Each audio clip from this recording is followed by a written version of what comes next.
সামনে রাস্তায় বের হয়।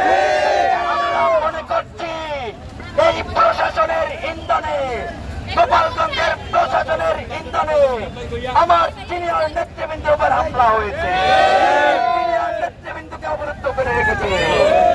যতক্ষণ পর্যন্ত আমার ভাইদেরকে, যতক্ষণ পর্যন্ত আমার বিপ্লবী সহযোদ্ধাদেরকে ওখান থেকে না ছাড়বে, ততক্ষণ পর্যন্ত গোপালগঞ্জের প্রশাসন তাদের ভুল স্বীকার করে ছাত্রলীগকে ওখানে থেকে না হটাতে পারবে, ততক্ষণ পর্যন্ত সারা বাংলাদেশ সহ এই বরিশাল ব্লক করে রাখা হবে।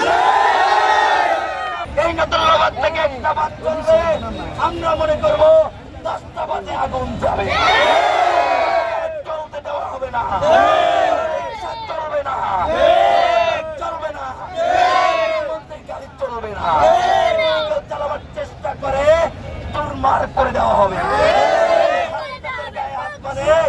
এই বাংলার 18 কোটি মুক্তিকামী জনতার আমরা বরদাস্ত করবো না, করবো না।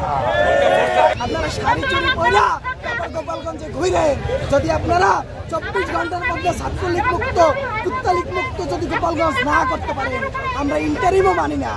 আপনাদের জন্য শাড়ি চুরি পরে তারপর রাস্তায় আমরা হাঁটাবো এবং এই হামলার সাথে জড়িত তাদেরকে যদি আইনের আওতায় 24 ঘন্টার মধ্যে না আনা হয়, এবং এখন থেকে শুরু হচ্ছে সারা বাংলাদেশের প্রকট কর্মসূচি আমরা ঘোষণা করলাম।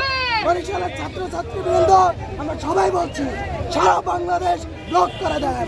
আজকে আমাদের প্রশাসন আমাদেরকে রক্ষা করতে পারে না, তাদের জন্য শাড়ি চুরি কিনা দিয়ে দেয়।